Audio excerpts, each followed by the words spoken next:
offer an enchanting glimpse of ancestors whose past seems to brush against our present, whose step into our time seems like an invitation to join in a mysterious journey. Even in photographs, they conjure the uncanny sensation that the group has only just left, their prints fresh and glistening, that we could catch them if only we hurried. In terms of traces left by early humans, the Haysborough footprints are relatively young. The oldest known hominid prints were made 3.6 million years ago in volcanic ash at Laetoli, in what is now the Ngorongoro Conservation Area in Tanzania. They were discovered in 1976 and embraced as marks of Pliocene, first family, making their way like Milton's Adam and Eve, hand in hand with wandering steps and slow. When the deep past arrives in the present, it is often surprising. The Laetoli footprints were found when, in high spirits during a break in their labours, a team of paleoanthropologists, led by Mary Leakey, began to throw elephant dung at one another. One exuberant member of the party noticed the prints only after falling on them. But perhaps the most famous footprint, at least the one pressed most deeply in the Western imagination, was never really made at all.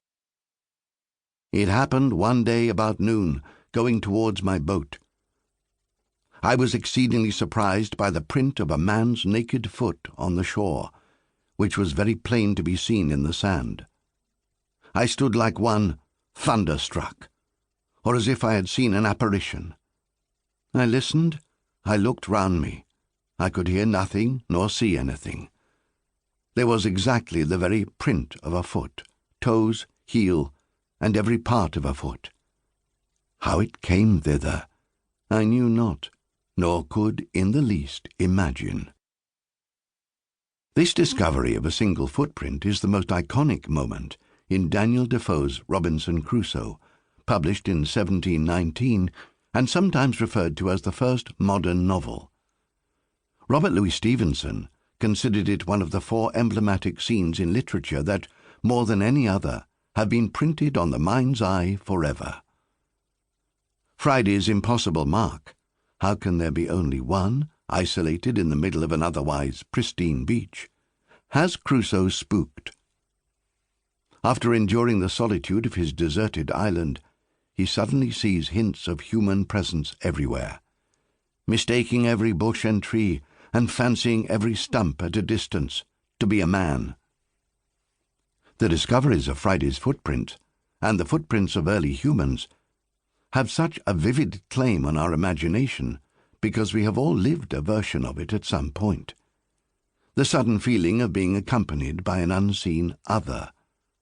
Although you are alone, the air seems somehow closer, or an empty room is still thick with the presence of one only just departed. Someone or something has passed through already.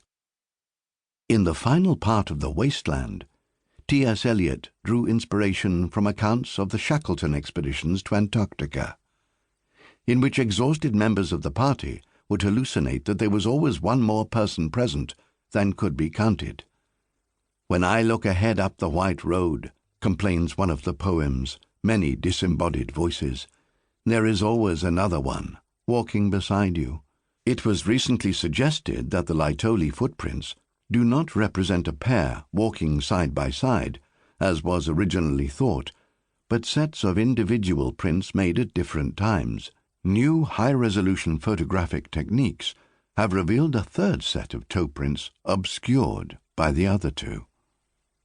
The third walker seems to have favoured their left foot over their right and was perhaps carrying an injury. Wherever they were going, they did not come back by the same route. There are no footprints to mark the return journey. As one set of footprints stepped out of the past, another kind stepped into the future. In May 2013, the same month that the Haysborough footprints were uncovered, climate scientists at the Mauna Loa Observatory in Hawaii announced that atmospheric carbon dioxide levels had reached 400 parts per million, ppm.